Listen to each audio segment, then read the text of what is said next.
Bremen pictures வழங்கும் அனலரசு தயாரிப்பில் சாம் CS இசையில் சூர்யா சேதுபதி நடிக்கும் ஃபீனிக்ஸ் ஜூலை 4 முதல்.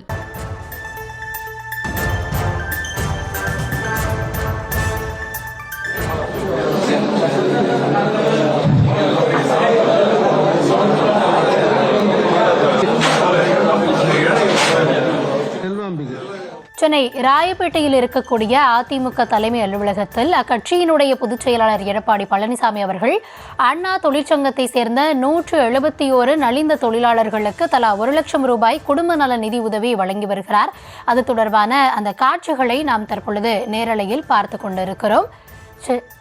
சென்னை ராயப்பேட்டையில் இந்த நிகழ்வானது நடைபெற்று வருகிறது. கூடுதல் விவரங்களோடு இணைகிறார் எம்முடைய செய்தியாளர் ராஜேஷ். நிகழ்வு குறித்தான விரிவான விவரங்களை வழங்கலாம். அதிமுக சார்பில் அண்ணா தொழிற்சங்கத்தை சேர்ந்த நலிந்த தொழிலாளர்களுக்கு, அதாவது 171 தொழிலாளர்களுக்கு தலா 1 லட்சம் வீதம், மொத்தம் 1,71,00,000 ரூபாய் குடும்ப நல நிதி வழங்க இருப்பதாக அறிவிப்பு வெளியிடப்பட்டுள்ளது. எனவே அதற்காக பல்வேறு நலிந்த தொழிலாளர்கள் வந்திருக்கின்றார்கள். அவர்களுக்கு அதிமுக பொதுச் செயலாளர் எடப்பாடி பழனிசாமி அந்த கட்சி நிதியிலிருந்து அவர் இந்த பணத்தை வழங்குகின்றார். ஒவ்வொருவருக்கும் தலா 1 லட்சம் ரூபாய் வழங்கப்படுகின்றது. இது அவ்வப்போது, குறிப்பாக ஆண்டுதோறும் இது போன்று நலிவடைந்த தொழிலாளர்களுக்கு சிறு உதவிகள் செய்யப்படுவது வழக்கம். அண்ணா தொழிற்சங்கம் தொடங்கப்பட்டு 50 ஆண்டுகள் கடந்திருக்கக்கூடிய நிலையில ஒரு பெரிய அளவிலான ஒரு திட்டமாக, ஒரு நிகழ்வாக இந்த நிகழ்வு செய்யப்படுகின்றது. இபிஎஸ் அவர்களுடைய வருகையை ஒட்டி இந்த சாலை, அவை சண்முகம் சாலை முழுவதும் ஏராளமான அதிமுக தொண்டர்கள், நிர்வாகிகள் வந்திருக்கிறார்கள். அவருக்கு உற்சாக வரவேற்பு கொடுத்தார்கள்.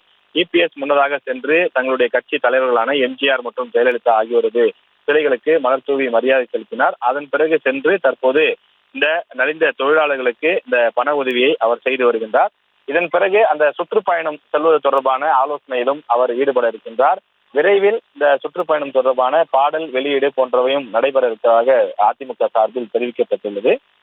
தேர்தல் களம் தமிழகத்தில் சூடுபிடிக்க தொடங்கி இருக்கக்கூடிய நிலையில் அனைத்து கட்சிகளும் தேர்தல் ரீதியிலே தொடர்ந்து பல்வேறு முன்னெடுப்புகளை செய்து வருகின்றார்கள். அதன் ஒரு பகுதியாக அதிமுகவும் பல விஷயங்களை செய்து வருகின்றது. அதில் அதிமுக தொழிற்சங்கத்தை சார்ந்தவர்கள், அண்ணா தொழிற்சங்கத்தை சார்ந்தவர்கள், குறிப்பாக அந்த தொழிற்சங்கத்தினுடைய செயலாளராக இருக்கக்கூடிய கமலக்கண்ணன் உள்ளிட்ட முக்கிய நிர்வாகிகளும் இந்த நிகழ்விலே பங்கேற்றிருக்கிறார்கள்.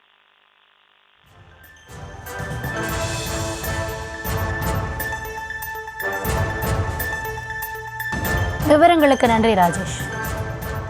பிரேமன் பிக்சர்ஸ் வழங்கும் அனலரசு தயாரிப்பில் சாம் சிஎஸ் இசையில் சூர்யா சேதுபதி நடிக்கும் ஃபீனிக்ஸ் ஜூலை 4 முதல்.